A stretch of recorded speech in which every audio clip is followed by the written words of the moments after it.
संघर्ष के समय में जो आदमी पार्टी छोड़ता है वो उससे कमजोर आदमी कोई नहीं होता। 10 सरकारें गिरी है 9 साल में और ये कम नहीं है। उत्तराखंड ने ये दंश झेला है। 17 में हमने देखा हमारे 9 विधायक किस तरीके से पार्टी से पाला बदल के दूसरी जगह गए। टूटे मंदिर भी, लेकिन दिखाई केवल मज़ारें गई और मज़ारों को हिट किया गया। कलयुगी राम, कुछ भरत, कुछ चल रहा है। हाँ, तो राम आएंगे तो भरत भी आएंगे और भरत मिलाप हो, मैं तो ये चाहता हूँ।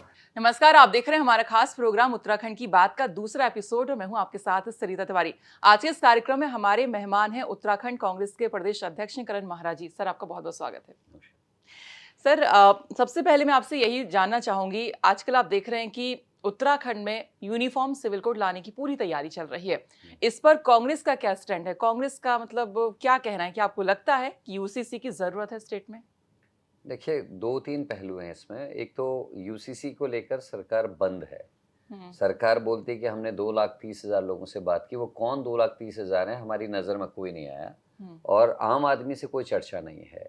जो लोग इस यूसीसी में इफेक्ट होने वाले लोग हैं वो लोग कमेटी में नहीं है। 5 लोगों की कमेटी है, ना सिख है, ना ईसाई है, ना उसमें माइनॉरिटी का कोई आदमी है, ना उसमें कोई थारू है, ना कोई बुक्सा है, ना कोई भोटिया है, ना जनजाति से कोई है। इवन जो हमारा चक्राता वाला बेल्ट है वहाँ के जो हमारे लोग होने चाहिए वो उसमें नहीं है। तो जिन लोगों के संस्कृति में फ़र्क पड़ने वाला है, उनकी परंपराओं में फ़र्क पड़ने वाला है या उनके अन्य नियम कानूनों में फ़र्क पड़ने वाला है, उन लोगों का प्रतिनिधित्व जब तक उस कमेटी में नहीं है तब तक वो अधूरा माना जाता है। दूसरा, ड्राफ्ट जो है वो अभी बाहर नहीं आया है तो उसमें कुछ कहना अभी बहुत ठीक नहीं है। लेकिन 2 मेरी शंकाएं हैं। एक ये कि आरक्षण को लेकर और जो विशेष सुविधाएं ओबीसी, एसटी, एससी को हैं वो उनका कल को क्या होने वाला है। दूसरी मेरी जो हमारी आशंका है वो इस बात को लेकर है कि 254 का जो 1 और 2 उसका क्लॉज है उसमें ये कहा गया कि स्टेट और सेंटर दोनों ला सकते हैं इस तरीके के। 44 में भी है। लेकिन अगर सेंट्रल गवर्नमेंट अगर कोई इस तरीके का नियम लाती है, कानून लाती है, तो स्टेट का स्वतः समाप्त हो जाएगा, अमरेला आ जाएगी। तो सेंट्रल गवर्नमेंट कह रही है हम ला रहे हैं, स्टेट गवर्नमेंट से कराने की इतनी जल्दीबाजी क्यों? क्योंकि अगर स्टेट गवर्नमेंट लाती भी है, मसौदा प्रस्तुत करती है और प्रस्तुत होने के बाद विधानसभा से प्रस्ताव राष्ट्रपति के अनुमोदन के लिए जाना है। तो कहते हैं ये तो मतलब स्टेट भी कर सकता है, ला सकता है और केंद्र ला के पास सकता है। मैं भी कह रहा हूँ कि ला सकता है। लेकिन उसमें एक चीज ये भी लिखी हुई है कि जब केंद्र ले आएगा तो स्टेट वाला खत्म हो जाएगा। स्टेट वाला उसको गवर्न करेगा। तो जब खत्म ही होना है और सेंट्रल गवर्नमेंट कह रही हम ला रहे हैं तो स्टेट से इतनी जल्दीबाजी क्यों है और बिना रिसर्च के क्यों है? क्यों नहीं जो लोग उससे प्रभावित होने वाले हैं उनका प्रतिनिधित्व क्यों नहीं है? ये हमारा प्रश्न है, वही हमारी चिंता का विषय है। दूसरा, आरक्षण को लेकर हमारी कुछ शंकाएं हैं और जब ये सारी चीजें सामने आ जाएंगी तो हम अपना जो भी हमारा पक्ष है हम उसको रखेंगे।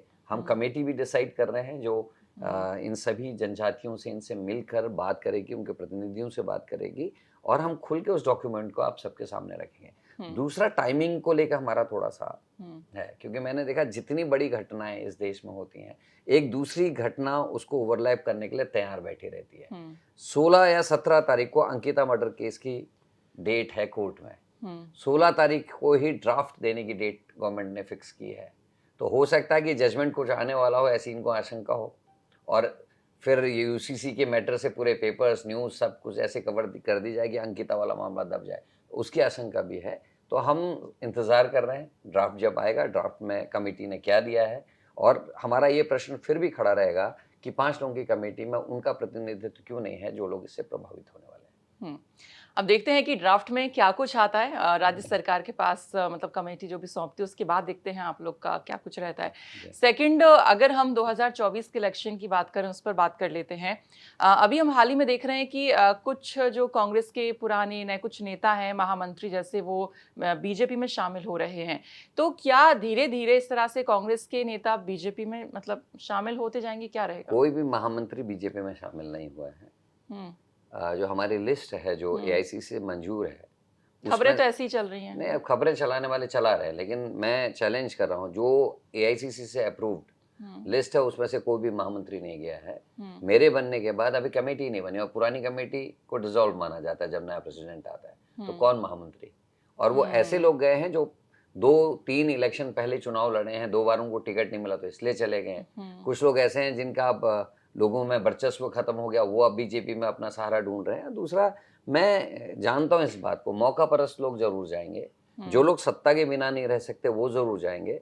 संघर्ष के समय में जो आदमी पार्टी छोड़ता है वो उससे कमजोर आदमी कोई नहीं होता। और मेरा ये मानना है कि ऐसे लोगों के जाने से कोई नुकसान नहीं होता। जिनका अस्तित्व, अपना अस्तित्व खत्म जनता के बीच में हो जाता है, वही पार्टी छोड़ के जाता है। नहीं तो अपने सिद्धांतों से समझौता कौन करता है?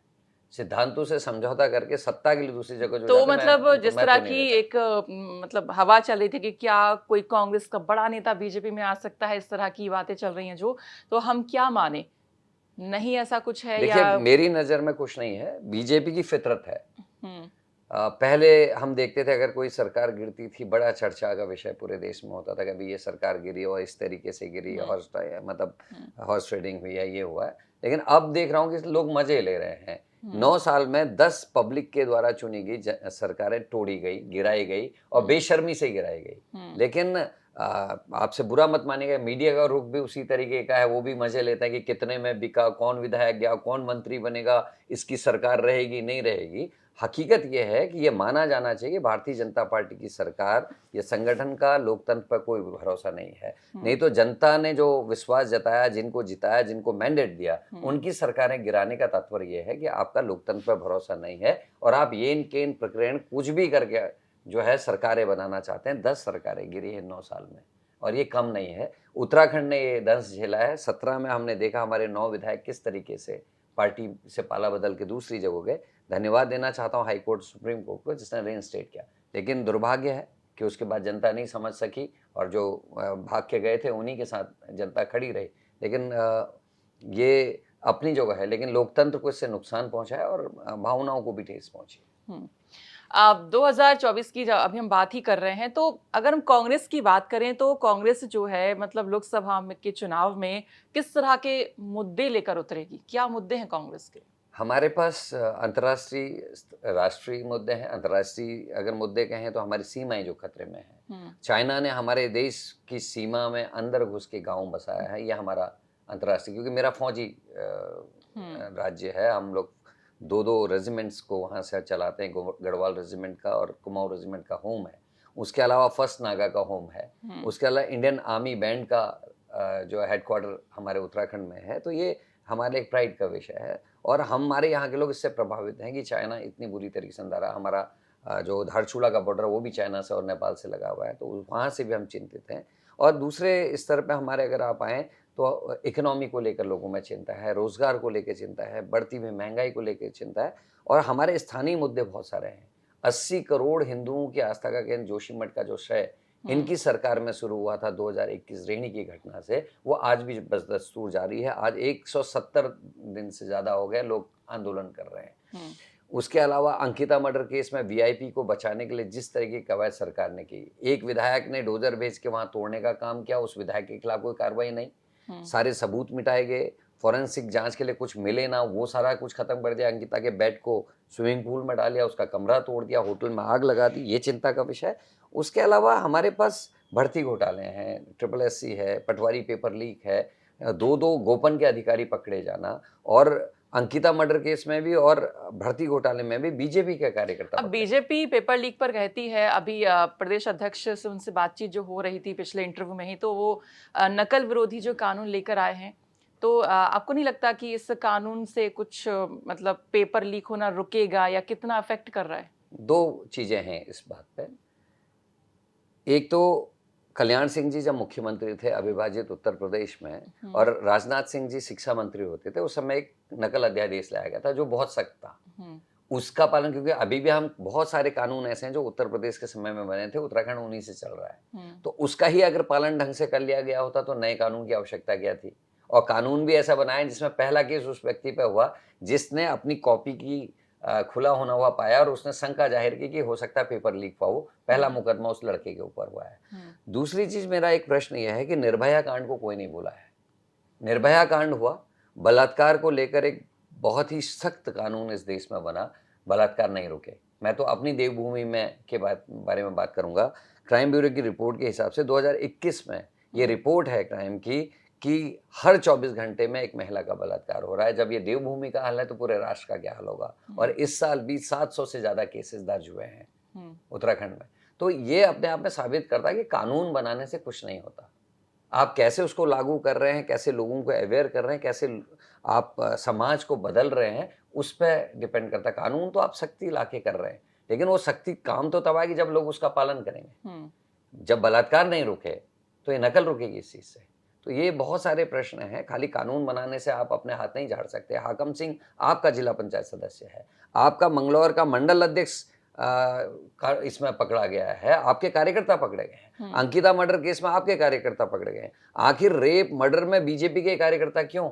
आखिर नकल मामले में बीजेपी के कार्यकर्ता क्यों? और आज आप अपनी पीठ ठोक रहे हैं कि हमने कानून बना दिया। तो ये गलत है और मुझे लगता है कि सरकार के संरक्षण में हुआ। नहीं तो एस राजू को ये कहने की जरूरत नहीं पड़ती कि सफेद पोस्ट नेता मुझे कार्रवाई करने से रोक रहे हैं, इसलिए मैं इस्तीफा दे रहा हूँ। क्यों नहीं एस राजू जी से ये पूछा गया कि वो सफेद पोस्ट नेता कौन है जो हाकम सिंह का और मंगलौर के मंडल अध्यक्ष का संरक्षक है? तो ये बहुत सारे ऐसे प्रश्न हैं जिनको हम जनता के बीच में लेके जा रहे हैं और जनता बोल कम रही है लेकिन जनता समझ सब रही है। पढ़े लिखे लोग हैं और सही समय आने पर रिएक्ट करेंगे। ठीक है। दूसरा, यहाँ पर आपने देखा हाल फिलहाल में पीछे पुरोला में जो पूरा घटनाक्रम हुआ और उसी तरह के कुछ ना कुछ घटनाक्रम अब हम देख रहे हैं बढ़ रहे हैं। अभी हम देख रहे हैं कि विकास नगर में भी कुछ ऐसी घटना सामने आ रही है, वहां पे नारे लग रहे हैं जय श्री राम के, एक तरफ अल्लाह अकबर के। ये जो माहौल बन रहा है जिस तरह का, पहले हालांकि नहीं देखा जाता था ऐसा, तो ये इसको लेके आपका क्या कहना है? मतलब जो इस तरह का माहौल बन रहा है, क्या ये देवभूमि के लिए सही है? देखिए, माहौल तो सही नहीं है, ये पूरे राष्ट्र के लिए सही नहीं है। जो नैरेटिव सेट किया जा रहा है हिंदू मुसलमान का, पूरे देश के लिए नहीं है। और ये पार्ट 3 है। पहले मदरसों से ये शुरू हुआ था। आपने देखा होगा मीडिया में, न्यूज में, हर जगह इनके मुख्यमंत्री और मंत्री मदरसों की बात कर रहे थे, इनका संगठन मदरसों की बात कर रहा। सेकंड जो उसका पार्ट था वो था अतिक्रमण के नाम पे मजार। टूटे मंदिर भी, लेकिन दिखाई केवल मजारें गई और मजारों को हिट किया गया। और लेकिन जब पुण्यागिरी को और हमारे गर्जिया को नोटिस आ गए तब समझ में आया कि कुछ गलत हो गया है, क्योंकि हिंदू भी ये कहने लगे कि हमारे मंदिरों को कैसे हाथ लगाओगे। अब ये थर्ड फेज है। और पुरोला का आपने जिक्र किया, पुरोला में जिस लड़के का अफेयर बताया जाता है वो सैनी है, मुसलमान जो था उसका मित्र था और वो कॉफी पीने अक्सर जाते थे, लेकिन उसको माहौल ऐसा बनाया गया। छोड़ने वाला कौन था? बीजेपी के अल्पसंख्यक प्रकोष्ठ का अध्यक्ष सबसे पहले वहां से छोड़ के माहौल बना था कि अल्पसंख्यक जा रहे हैं, क्योंकि एक नैरेटिव सेट किया कि अल्पसंख्यक छोड़े, हिंदू मुसलमानों का झगड़ा बढ़ गया, क्योंकि माहौल ये बनाना था कि हिंदू और मुसलमानों में आपस में बने। और मैं पूरे होश में इस बात को कहता, मुझे शंका है कि बीजेपी की जो माइनॉरिटी की जो सेल है वो इन सारी घटनाओं में लिप्त है और सोची समझी रणनीति के तहत प्रदेश का और देश का माहौल खराब किया जा रहा है। क्योंकि चुनाव से पहले ही पुलवामा होता है, चुनाव से पहले उत्तर प्रदेश के चुनाव से पहले हिंदू मुसलमान दंगे होते हैं। अब उत्तराखंड में इसकी शुरुआत हुई है और बीजेपी जानती है कि बिना हिंदू मुस्लिम के नैरेटिव के अंकिता मर्डर केस जैसे, जोशीमठ जैसे, तो मतलब भर्ती घोटाले जैसे केसों को दबाया नहीं जा सकता। तो मतलब आपका कहना है कि चुनावी समय है और इसीलिए ये सारी चीजें हो रही हैं। मुख्यमंत्री लगातार लव जिहाद और लैंड जिहाद की बात करते हैं। मैंने उठाया था इनके मदन कौशिक का मामला, क्यों नहीं उस पर कोई बीजेपी रिएक्ट करती है? मैंने उठाया था इनके गामा मेयर का मामले, किस तरीके से देहरादून प्रॉपर की महंगी से महंगी जमीनों को खुर्द-फुर्द किया जा रहा है। मैंने वो विषय उठाया, उनके पेपर्स भी दिए। बीजेपी के 6 बार के पार्षद ने मामला उठाया। मैंने उसी बात को दोबारा पूछा, क्यों जवाब नहीं देते? इनके खुद का जो मुख्यालय के लिए जो जमीन खरीदी गई उसमें नोटिस हुआ है। अच्छा, मामला उठाने से याद आया, हम देख रहे हैं कि पुराने मामले भी उठ रहे हैं, सीबीआई के नोटिस भी जा रहे हैं, छुट्टी के दिन भी जा रहे हैं। तो क्या ये भी चुनावी समय है इसलिए? 100%। 8 साल तक जिन्न बोतल के अंदर बंद, ठीक संसदीय चुनाव से पहले निकल रहा है बाहर। भाई सीबीआई का मामला 2017 का है, 2017 से 2023 तक सीबीआई सोई थी क्या? तो और ऐसा नहीं कि ये फायर बैक करेगा, बैकफायर होगी इसमें बीजेपी पे, क्योंकि पब्लिक समझ रही है जो बीजेपी के खिलाफ बोलता है उसके यहाँ ईडी का छापा पड़ता है, जो बीजेपी के खिलाफ मुखर होता है उसके यहाँ सीबीआई का छापा होता है, जो बीजेपी के खिलाफ बोलता है उसके यहाँ इनकम टैक्स की रेड पड़ जाती है। आखिर ऐसा क्यों है? अब ये पब्लिक सब समझते हैं, पब्लिक पढ़ी लिखी है भारत की, रिएक्ट नहीं करती। इस देश में किसानों के आंदोलन में 700 किसान मरते हैं, एक मंत्री का बेटा 7 किसानों को गाड़ी से कुचल देता है, ना मंत्री का इस्तीफा होता है ना बेटे के खिलाफ कार्रवाई होती है। खिलाड़ियों को सड़कों में घसीट रहे, महिलाओं को बेटी बचाओ बेटी पढ़ाओ हो रहा है और अंतर्राष्ट्रीय पदक लाने बेटियों को जो है सड़कों में घसीटा जा रहा है। सांसद का कुछ नहीं होता। हमारे यहाँ अंकिता मरती, वीआईपी का जिक्र आता, वीआईपी कौन है पता ही नहीं चलता। अच्छा, अभी आप लोकसभा चुनाव का हम देख रहे हैं, एक तो सीट पे प्रत्याशियों को लेके भी हमें लग रहा है कि जैसे खासकर हरिद्वार सीट पे थोड़ा सा रहता है हरीश वाला थोड़ा सा ये फैक्टर, तो ये आपस में अगर ऐसा रहेगा तो कांग्रेस में मतलब कैसे वो एकजुटता आ पाएगी फिर? निश्चित ही चिंताजनक है। और मैं वैसे ये चाहता था कि जहाँ जहाँ हमारे कैंडिडेट्स हैं वो खूब मेहनत करें और उसका कलेक्टिवली जो बेनिफिट है वो पार्टी को हो। और मुझे लगता है कि थोड़े बहुत बयानातों के अलावा कुछ अभी रुका है, बयान देने रुके हैं। कुछ कलयुगी राम, कुछ भरत, कुछ चल रहा है। हाँ, तो राम आएंगे तो भरत भी आएंगे, भरत मिलाप हो, मैं तो ये चाहता हूँ। और लेकिन हरिद्वार की हमारी स्थिति अच्छी है और मुझे लगता है जिसे पार्टी टिकट देगी, हाईकमान टिकट देगा, वो जीत के आएगा। अभी हम देख रहे हैं कि हाल ही में आप मतलब यहाँ दिल्ली आए हुए हैं और आपके जो नेशनल प्रेसिडेंट हैं आप उनसे मुलाकात करते हैं, जान सकती हूँ क्या कुछ बातचीत रही है? गाइडलाइन लेने के लिए आया था कि हमको यूसीसी में हमको किस तरीके से रिएक्ट करना है, क्या पार्टी सोचती है, पार्टी की लाइन क्या है। और दूसरा संगठन को लेके भी चर्चाएं थी, संसदीय चुनाव को लेकर हमने क्या करना है उस बारे में भी चर्चा थी। और क्योंकि बीइंग ए स्टेट प्रेसिडेंट मेरी रिस्पॉन्सिबिलिटी भी है कि मैं अपने सीनियर से मिलके उनकी राय जानूं, तो उसी के चलते यहाँ आया था। वेणुगोपाल जी से भी मिला, खड़गे साहब से मिला और भी बंसल साहब से मिला, काफ़ी जो सीनियर लीडर्स हैं उनसे बातचीत करके आगे की डायरेक्शंस लेने के लिए आया था। तो क्या यूसीसी को लेके क्या है पार्टी की लाइन? यूसीसी के लेके पार्टी की लाइन यही है कि वेट करिए, क्या वो मसौदा निकल के आता है उसको देखिए।